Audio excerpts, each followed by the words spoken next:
Welcome to Sports Talk. It is episode 4 of our Sports Talk series. We begin here on October 26th, and we will go over the World Series Game 1 last night, where the Chicago Cubs fell to the Cleveland Indians in Game 1. 6-0 was the final. Corey Kluber pitched masterfully, and John Lester struggled at times. And that was the difference in Game 1 of the World Series. We're going to run through the box score here really quick, where obviously the Indians scored 2 runs in the first inning after loading them up with 2 outs off Lester. They ended up scoring on a Jose Ramirez infield single, and then Brandon Guyer got hit by a pitch, and that made it 2-0 until the 4th, when Roberto Perez hit a solo home run into left center field, which gave the Indians a 3-0 lead off of Lester. And then in the 8th inning, off of Jose Rondon, Roberto Perez did it again. His second home run of the game, 3-run homer this time into left center field, and the Indians won by a score of 6-0.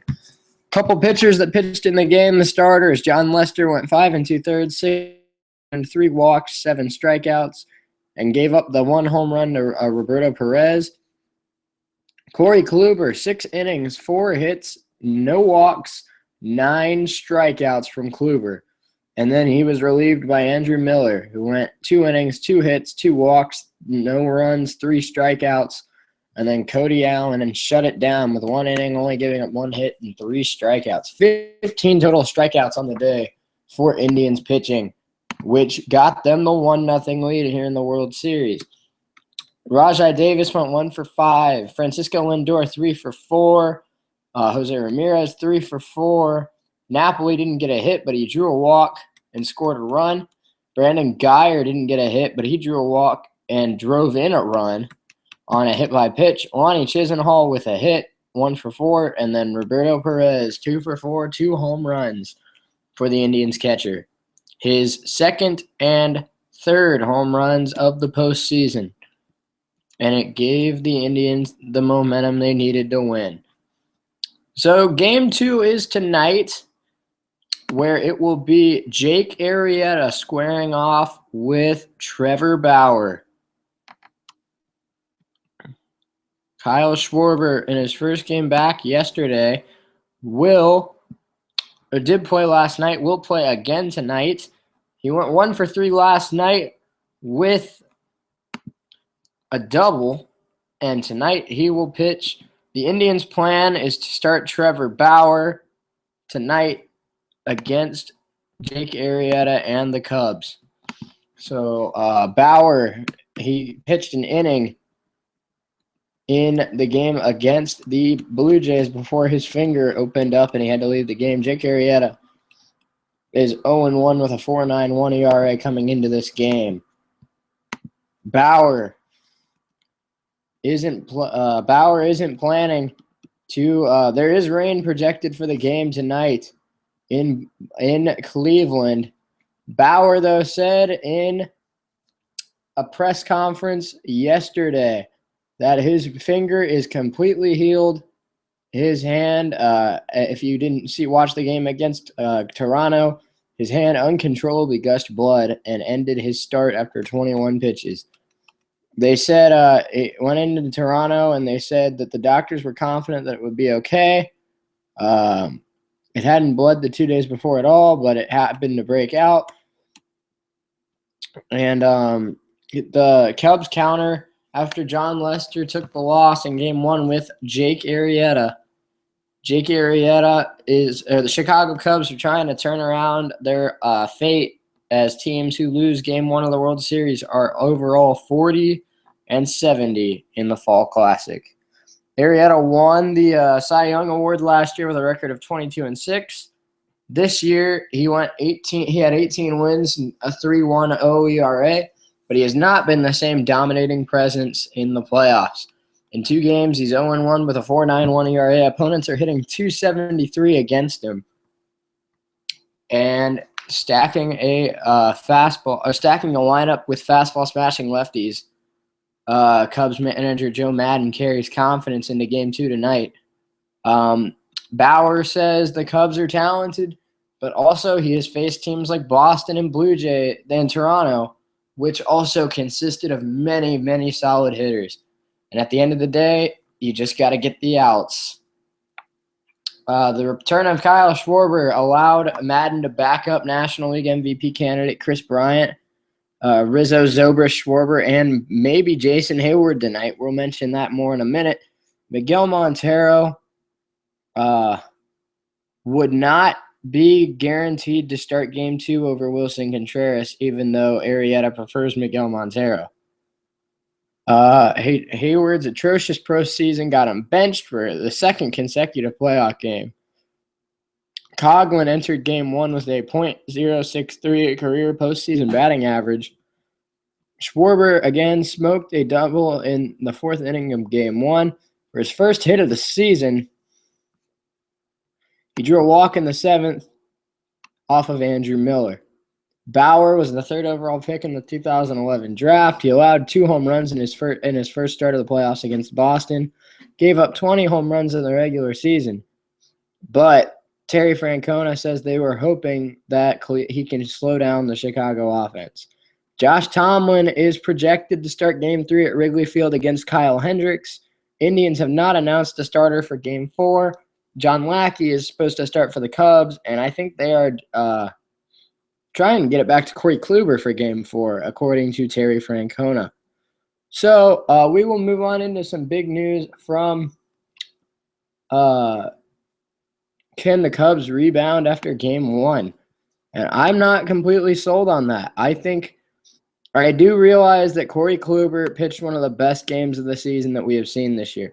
He struck out 8 of the first 9 he faced, and he looked like not just the ace of Cleveland's team, but also one of the best pitchers in baseball yesterday. And I just don't know if the Cubs losing that kind of momentum would just – I don't know if they can get it back already. I just don't see them – a team as good as the Indians, I just don't think that the Cubs can gain that much momentum that quickly and get back into the series. I think the biggest thing for the Cubs right now that they need is to play at Wrigley Field. They need to have that home field back. They need to get those fans into it. I think they'd be happy to get out of it. Cleveland tonight tied 1-1. I just don't see it happening. I see them going down 2-0 and going back to Wrigley trying to rethink of something at home. I say Cleveland wins tonight's game about 6-3. I think Arrieta's not going to pitch very well. I think Bauer will pitch okay, and I think the Cleveland bullpen's too good for the Cubs to strike that momentum with their bats. So I like the Indians going up 2-0 heading to Chicago. We will, before we move on to college football this week, I would like to thank everyone who listened to my Game 1 play-by-play broadcast last night. It means a lot to me that you guys care about me and my success as a broadcaster. And I'd just like to thank everyone who tuned in to give me a shot in terms of my play-by-play style. I hope you guys enjoyed it. I had a lot of fun making it, and I had a lot of fun watching that game last night. And if you guys like it enough, maybe I'll do another game at Wrigley Field this time. I have a lot of fun doing play-by-play. I want to do it for the rest of my life, and I'm glad to hear that other people enjoy it as well. So moving on to college football now. We are going to go over the new AP Top 25. The top 5 shaken up a little bit with the loss from Ohio State to Penn State. Alabama stays number 1. Michigan up to number 2. Clemson up to number 3. Washington up to number 4. Louisville up to 5. Ohio State down to 6. Nebraska at 7. Baylor 8. Texas A&M 9. And West Virginia 10. That wraps out the top 10. Moving on to 11 to 20, you have Wisconsin at 11, Florida State 12, Boise State 13, Florida 14, Auburn 15, Oklahoma 16, Utah 17, Tennessee 18, LSU 19, Western Michigan 20, North Carolina 21, Navy 22, Colorado 23, Penn State 24, and Virginia Tech 25. So, moving on to that game, that Penn State Ohio State game. Ohio State fans, I'm sure, would love to forget that one, as they had a 21-7 lead in the fourth quarter. They ended up letting Penn State back into the game and winning it 24-21 as a blocked field goal with 4 minutes left gave the Penn State Nittany Lions the win. And we have to wonder if this is bad for Ohio State in terms of their passing game, as it was non-existent in that game against Penn State. And you have to wonder, Penn State's not exactly the best team in the Big Ten. So when you get to teams like Nebraska and Michigan State and Wisconsin, do you think that they can get their passing game going with JT Barrett? I mean, I know it starts with JT Barrett, but it has to continue on with the rest of the receivers. Noah Brown has to step up. Curtis Samuel has to step up, as well as players like Mike Weber, the running back, and John Ball, the wide receiver, or the tight end. You have to everyone has to step up in this game. Breaking news here out of baseball. The lineups for Game 2 of the World Series have come out, starting with the visiting Chicago Cubs. You have leading off Dexter Fowler, batting second Chris Bryant, batting third Anthony Rizzo, batting fourth Ben Zobrist, batting fifth Kyle Schwarber, batting sixth Javier Baez, batting seventh Wilson Contreras gets the start at catcher over Miguel Montero. Batting eighth, you have Jorge Soler. Jason Hayward has been benched for the second straight night in the World Series. Jorge Soler gets the start in right field. And batting ninth is Addison Russell. And now for the Cleveland Indians. Leading off and DHing is Carlos Santana. Batting second, Jason Kipnis. Batting third, Francisco Lindor. Batting fourth, Mike Napoli. Batting fifth, Jose Ramirez. Batting sixth, Lonnie Chisenhall. Batting seventh, you have Coco Crisp. Batting seventh is Tyler Naquin in center field. Batting eighth, Naquin. Batting ninth is Roberto Perez. And then on the mound tonight, Trevor Bauer, who looks to get over that last start in which he had to leave early due to a bloody finger. But yeah, that is breaking news. Those are the lineups tonight, confirmed by ESPN and both the Cleveland Indians and Chicago Cubs. We will move back into college football now for the big matchups of the week. And that begins in Ohio State, like I mentioned, trying to rebound. They play Northwestern this week, another team in the Big Ten that they obviously have superior talent to, but you have to wonder, are they going to show up like they did against Penn State, or are they going to show up like they did against other teams such as Wisconsin and other teams that they have played this year, like Oklahoma? Some big games tomorrow night. Virginia Tech and Pittsburgh play at 7 o'clock. California and USC play at 10:30. Then you move to Saturday, where you will have some big games consisting of Louisville taking on Virginia, West Virginia taking on Oklahoma State, Michigan taking on Michigan State, Penn State taking on Purdue, Washington heading to Utah for a ranked matchup between the number 4 Huskies and the number 17 Utes. Kansas heads to Oklahoma. Nebraska heads to Wisconsin. Florida State hosts number 3 Clemson at 8 o'clock on ABC. And as I mentioned earlier, Northwestern heading to Columbus to take on Ohio State. So that concludes college football this week. We will take a 1-minute break for station identification. You are listening to Sports Talk.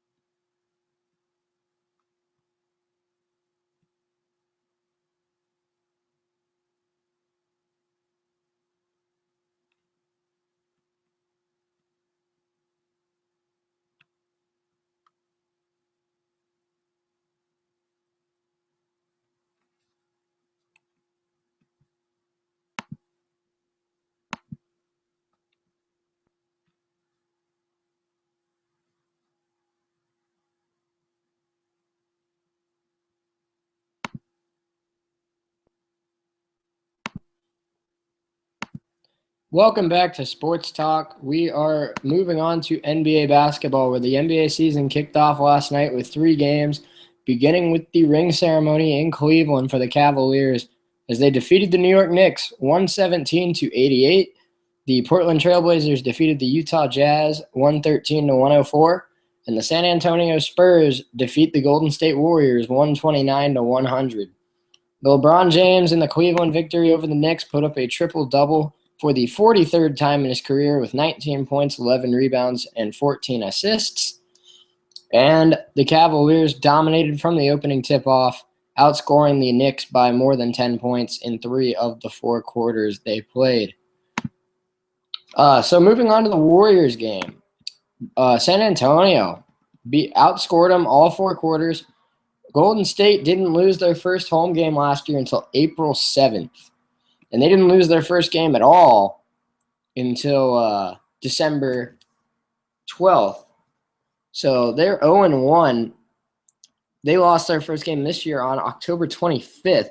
So almost 2 months before they lost their first game last year, and almost 6 months before they lost their first home game last year, which is hard to believe. Steph Curry, 26 points, but very cold from the field, only 3 of 10 from 3. Klay Thompson, 11 points, even colder. Kevin Durant had a good game, first game with the Warriors, 27 points and 10 rebounds. Draymond Green, 18 points, 12 rebounds, 6 assists, and 5 steals. But it was not enough, as 35 points from Kawhi Leonard, 26 points from LaMarcus Aldridge, and 20 off the bench from Jonathan Simmons, the superstar D-League player that was finally called up to the Spurs this year to make his debut, and he scores 20 points and had an epic chase down block in his first game of his NBA career. So moving on to the games tonight, you will have at 7 o'clock, 2 games at 7, Miami Heat taking on the Orlando Magic, and the Dallas Mavericks playing the Indiana Pacers. And then moving to 7:30, you have Brooklyn Nets taking on the Boston Celtics, and the Detroit Pistons taking on the Toronto Raptors. At 8 o'clock, Charlotte Hornets taking on the Milwaukee Bucks. The Minnesota Timberwolves travel to Memphis to take on the Memphis Grizzlies. Denver Nuggets taking on the New Orleans Pelicans. Oklahoma City Thunder play the Philadelphia 76ers at 8 o'clock on ESPN. Sacramento Kings play the Phoenix Suns at 10 o'clock tonight. And then at 10:30, the Houston Rockets, with their first game without Dwight Howard, get to take on the first game without Kobe Bryant and the Los Angeles Lakers. The Lakers come into this game with a new superstar rookie, Brandon Ingram, along with second-year player D'Angelo Russell, hoping to ignite the Los Angeles team that hasn't been the same team they were about 5 years ago.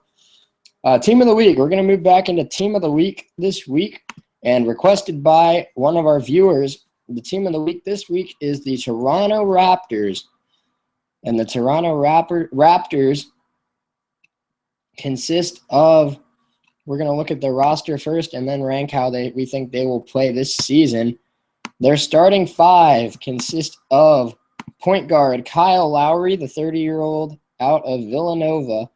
At shooting guard, retaining their shooting guard, is DeMar DeRozan, 27-year-old out of USC. At small forward, you have Damari Carroll, 30-year-old out of Missouri. Power forward is Patrick Patterson out of Kentucky, the 27-year-old. And then the starting center, is Jonas Valanciunas, the 24-year-old center out of Lithuania. Also on the roster that will be very key players this year for the Raptors can include Corey Joseph, Jared Sullinger, Terrence Ross, Norman Powell, Jakob Poeltl, and Bruno Caboclo. Bruno Caboclo, the rookie small forward out of Colombia. And born in Colombia, came out of Brazil. He averaged about half a point last season, and he's playing in his second season with the Raptors. He averaged about 3.2 points per game in the preseason, and they intend to use him. He's 6'9", 205 pounds. They intend to use him for defensive purposes. So now where I think the Raptors will finish this season, I have them as the 3 seed in the Eastern Conference. behind the Cleveland Cavaliers and Boston Celtics. I think the Raptors will go about 48-33 this year. They will be a very good team, but I just don't see them being able to contend with teams like Boston and Cleveland. Cleveland looked very sharp last night against the Knicks, and Boston made the big acquisition of signing Al Horford, and they host one of the worst teams in the league in the Brooklyn Nets. So I don't see the Celtics falling tonight. I see the Raptors as the third best team in the East. They play tonight against Detroit at 7:30, and they did make it to the Eastern Conference Finals last year. So we will see how they do this year, but I just don't see them being as good as Boston or Cleveland. So moving on to the NHL, we will quickly go over the NHL standings and scores. Games last night from the NHL. You had the Minnesota Wild defeating the Boston Bruins 5-0. The New Jersey Devils defeat the Arizona Coyotes 5-3. Pittsburgh defeats Florida 3-2. Philadelphia over Buffalo 4-3 in the shootout. Tampa Bay over Toronto 7-3. Detroit defeats Carolina 4-2. Calgary over St. Louis 4-1. Dallas over Winnipeg 3-2. Ottawa over Vancouver 3-0. San Jose over Anaheim 2-1. And LA Kings over Columbus 3-2 in overtime. We will take a 1-minute break for station identification, and we will finish up with NFL. And that will conclude this week's show. We will be right back.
It's Thursday the 4th.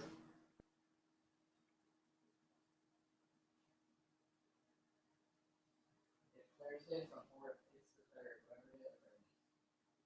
I know it's the 3rd because we play at Super Regional. So I think the 3rd is a Wednesday.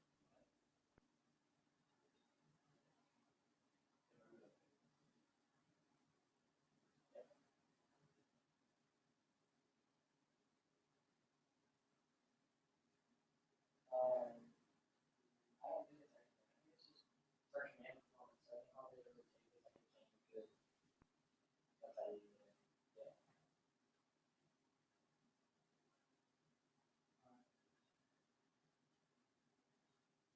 All right.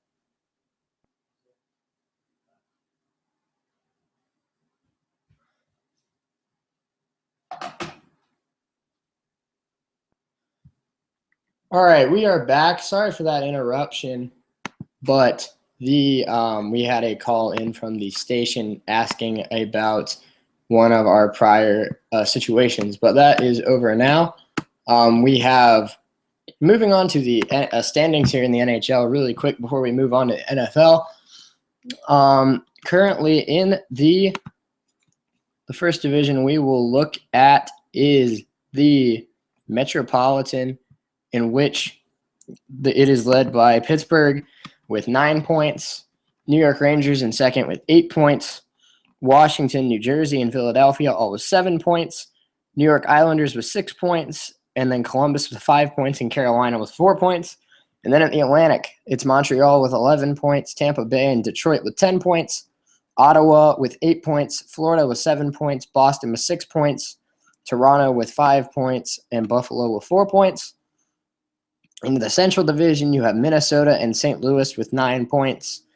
Dallas and Chicago with 7 points, Colorado with 6 points, Washington and Winnipeg with 4 points, and then in the Pacific, Edmonton with 10 points, Vancouver with 9 points, San Jose with 8, Calgary with 7, Los Angeles and Anaheim with 6, and Arizona with 2.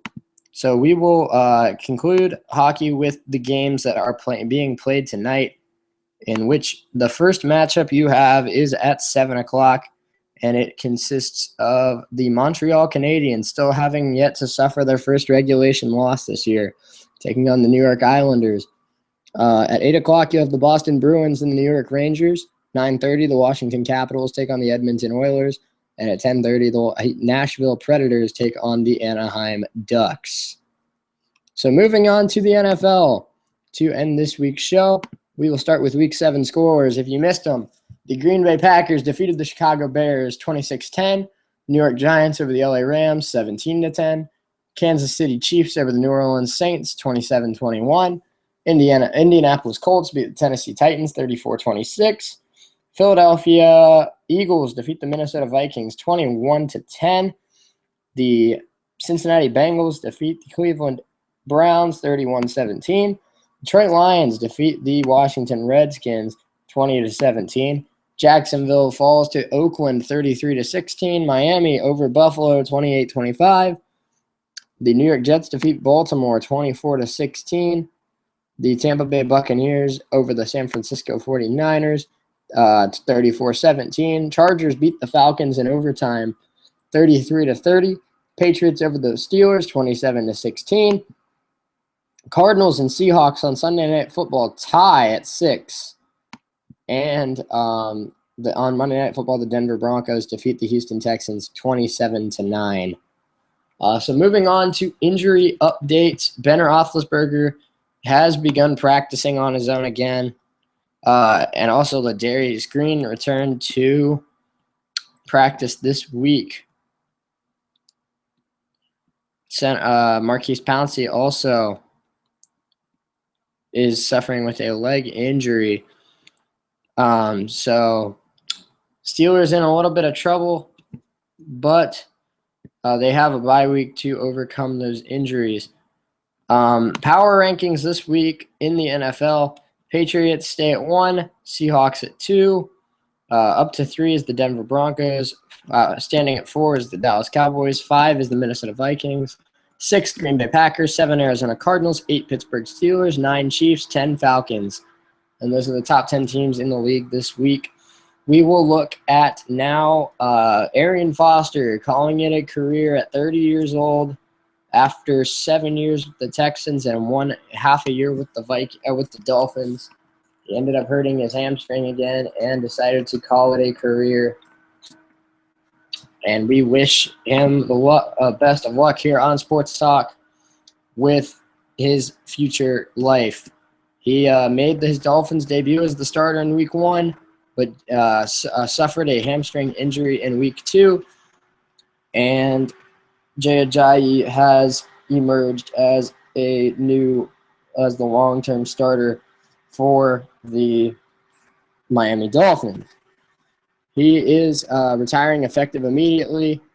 The reports told NFL insider Ian Rappaport that Foster's 8-year-old veteran career could not handle another rehab even for a minor injury. Undrafted out of Tennessee in 2009, he was on the Houston Texans practice squad until Steve Slayton's injury gave him a late-season audition.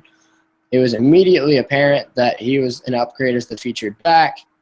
He emerged as the obvious breakout candidate at the next summer's training camp, and he led the league in rushing yards and touchdowns that year. And he earned Pro Bowl nods in 4 of the next 5 years. And then they cut ties last March. He was the franchise's all-time leader in yards, touchdowns, yards per game, and total scoring for a non-kicker. He finished his career ranked first in yards from scrimmage per game and 100-yard rushing games, and is tied for the lead in touchdowns from scrimmage. His 84.7 rushing yards per game ranks second in the league since 2010. So the NFL is losing a very, very solid running back. in Arian Foster, and we wish him the best of luck in the rest of his life. So we will end the show with our Week 8 predictions, and that consists of the first game being Thursday Night Football, Jacksonville Jaguars taking on the Tennessee Titans, and I like the Jaguars in this game, 24-21. Washington Redskins take on the Cincinnati Bengals from London this week. Redskins are a very solid team, but I like the Bengals getting momentum now that Tyler Eifert is back and Andy Dalton has found his rhythm to A.J. Green. I like the Bengals in this one, 28-24. Indianapolis Colts hosting the Kansas City Chiefs. The Colts have won 2 in a row, but they're not going to beat the Chiefs. I like the Chiefs 31-21. Oakland taking on Tampa Bay from Tampa Bay in Florida, and I like the Raiders in this game, 24-21. Seahawks, after tying with the Cardinals, head to New Orleans to take on the Saints, and I like the Seahawks in this game, 24-17. Detroit Lions head to Houston to take on the Texans. I like the Texans in this game to get back on track. I like them 27-21. New York Jets head to Cleveland to take on the Browns, and Ryan Fitzpatrick back in as the starter after Geno Smith tore his ACL. However, the Browns will drop to 0-8 as I like the Jets winning this game 24-17. New England Patriots head to Buffalo to take on the Bills. I see the Patriots continuing their hot start after Brady's return. I like the Patriots in this game 31-24. Arizona Cardinals head to Carolina to take on the Panthers. I think the Panthers are very hungry for a win, and I think they get it over the struggling Cardinals team. I like the Panthers 31-28. Denver hosting San Diego. I like the Broncos in this game. Even though the Chargers have really picked it up lately, I like the Broncos 27-21. Green Bay Packers head on to Atlanta to take on the Falcons. I like Aaron Rodgers more than Matt Ryan. I'm going to take the Packers in this game 31-28. Philadelphia on Sunday Night Football. Carson Wentz, the super rookie, heads to Dallas to take on Dak Prescott and the Cowboys. I like the Cowboys in this game, however, 28-24. And on Monday Night Football, the Minnesota Vikings try and rebound from their first loss of the season, heading to Chicago to take on the 1-6 Bears. I like the Vikings in this game, 24-10. So that concludes this week's episode of Sports Talk. I hope you guys enjoyed. I hope you will come back next Wednesday and let me know if you guys want to hear another play-by-play broadcast from Wrigley Field. I really had fun doing the first one, and if you guys want to hear another one, I would not mind at all making one. And I hope you guys enjoy Thursday Night Football tomorrow, some college football this weekend. The World Series continues throughout this week. It's a great time to be a sports fan, guys. I'll see you guys later. Peace out.